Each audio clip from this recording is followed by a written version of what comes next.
โอเคဒီမေးခွန်းလေးကျွန်တော်ဖြေပေးပါမယ်နော်ဘက်ထရီဖောင်းရင်အာသွင်းကျိုးလဲရမှာလားဆရာဟုတ်ပြီကျွန်တော်သူမေးထားတာပတိဆိုင်ငယ်ပို့မှာမေးထားတာပြီးတော့အာသွင်းကျိုးလဲလဲမေးထားဖြစ်တယ်ကျွန်တော်ဒါဆိုင်ကယ်မဟုတ်ပါဘူးနော်ဘက်ထရီဆိုင်ကယ်ပေါ့ EV ပေါ့ဗျာ EV ဘက်ထရီဖောင်းတဲ့ပြဿနာကိုကျွန်တော်ဒီမှာမေးထားတဲ့မိတ်ဆွေညီကိုရောအကျိုးရှိအောင်အခြားသောဘက်ထရီဆိုင်ကယ် EV ဆိုင်ကယ်တွေကဒါနိုင်ငံနှံပြမှာမြို့နယ်တော်များများမှာလက်စင်မီရတဲ့နေရာမှာအများစုစီးနေရဖြစ်တဲ့အတွက်ဒီဟာလေးကျွန်တော်ဖြေပေးပါမယ်အဲ့တော့ EV ဘက်ထရီဆိုင်ကယ်ဘာကြောင့်ဖောင်းလဲဘက်ထရီတွေဘာကြောင့်မြင်မြင်ပစ္စည်းလဲဆိုတာကျွန်တော်ဒီမှာဖြေပေးတော့မှာဖြစ်တဲ့ကျွန်တော်ဒီလိုက်ကြည့်လိုက်အောင်နော်အဲ့တော့ဘက်ထရီတွေဘာကြောင့်ဖောင်းလဲဆိုတော့ဒီမှာတော့ကျွန်တော်ဆိုင်ကယ်မှာတော့ဘက်ထရီဖောင်းပြီဆိုရင်ကျွန်တော်က125ဆိုင်ကယ်ဆိုပါတော့နော်တခြားသောကျွန်တော်ဘက်ထရီတစ်လုံးနဲ့ပါတယ်အင်ဂျင်ပါတဲ့ဆိုင်ကယ်တွေမှာတော့ဘက်ထရီကိုဖောင်းပြီဆိုရင်အဓိကကတော့ထိုင်အောင်မကောင်းလို့ဘက်ထရီကိုဖောင်းတာပါဒီမှာတော့သူကအဲ့ဒါနဲ့ရှင်းပြီးတော့သူအာသွင်းကျိုးလဲရမှာလို့မေးလာဖြစ်တဲ့အတွက်ကျွန်တော်ဖြေပေးမှဖြစ်ပါတယ်အဲ့တော့ဘက်ထရီဖောင်းလို့ဆိုအာသွင်းကျိုးကြောင့်လားဆိုတော့မေးစရာတော့ရှိတယ်အာသွင်းကျိုးကြောင့်မဖောင်းဘူးလားဆိုတော့အာသွင်းကျိုးကြောင့်လည်းဖောင်းတတ်ပါတယ်ဒါပေမဲ့လို့အများစုဖောင်းတာကအာသွင်းကျိုးကြောင့်မဟုတ်ဘူးအဲ့တော့ဒီမှာနှစ်ပိုင်းကိုကျွန်တော်ဖြေပေးပါမယ်နော်အာသွင်းကျိုး error တက်လို့ဖောင်းတာလည်းရှိပါတယ်ဘယ်လိုဖောင်းလဲဆိုတော့အာသွင်းကျိုးကသူ့ရဲ့တမတ်အား limit ပြည့်ပြီဆိုရင်အာသွင်းကျိုးကကျွန်တော်ကတညာလုံးထိုးထားရင်လည်းသူက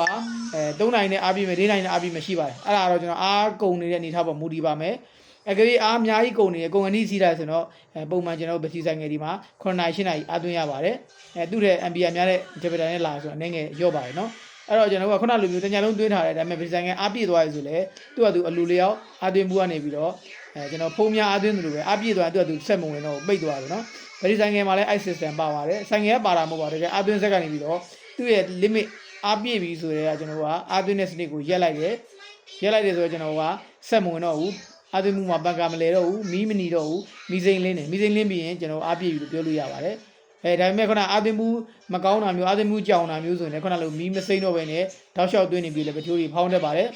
အများဆုံးဖြစ်တတ်တာကျွန်တော်ကအရင်တုန်းကတော့ကျွန်တော်ဆိုင်ငယ်တစ်စီးဝယ်ထားတယ်ဆိုင်ငယ်မစီးတော့ဘူးကြောင်ထိုးထားတယ်နောက်ထပ်ဆိုင်ငယ်တစ်စီးဆက်ဝယ်တယ်အဲ့ဒီဆိုင်ငယ်အာသွင်းလုံးပြတ်သွားတဲ့အချိန်မှာအရင်ဆိုင်ငယ်အဟောင်းရဲ့အာသွင်းလုံးကိုယူပြီးသွင်းမိတာမျိုးဆိုရင်ဘက်ထရီကို6လုံးနဲ့5လုံးမတူရင်ဒီမှာဖောင်းတတ်ပါတယ်နော်ဟုတ်ပြီအဲ့ဒီဘက်ကိုကျွန်တော်ထားလိုက်မယ်ဆိုရင်အာသွင်းလုံးကောင်းနေတဲ့နဲ့ဖောင်းတတ်ပါသေးတယ်ဒါဘာကြောင့်ဖောင်းလဲဆိုကျွန်တော်ရှင်းပြပါမယ်အဲ့တော့ကျွန်တော်အာသွင်းလုံးကောင်းနေတဲ့ဘာကြောင့်ဖောင်းလဲဆိုတော့အာသွင်းလုံးကတော့ပုံမှန်ပဲဘာကြောင့်ဖောင်းလဲဆိုတော့ကျွန်တော်ဘက်ထရီတွေတစ်လုံးနှလုံးလောက်က ampere ကျလာတယ်ဗောနော်အသုံးမခံတော့ဘူးအဲ့တော့ကျွန်တော်အာသွင်းတယ်အာသွင်းလိုက်ရင်မီးစိမ့်သွားပြီအားတော့ပြည့်သွားပြီစီးမယ်ဆိုရင်ရောခဏကြာရင်ခဏနဲ့ပြန်ကုန်သွားပြန်ရောအဲ့ဒါကုန်တာကကျွန်တော်က6လုံးသလုံးကုန်တာမဟုတ်ဘဲနဲ့တစ်လုံးလောက်ကအကုန်သွားတယ်တစ်လုံးလောက်ကစပြတ်တော့ပါဗျာဗညိုးပြတ်တာပေါ့အဲ့တော့အကုန်သွားပြီးတော့ပြန်သွင်းတယ်အဲ့ဒီအချိန်မှာခဏက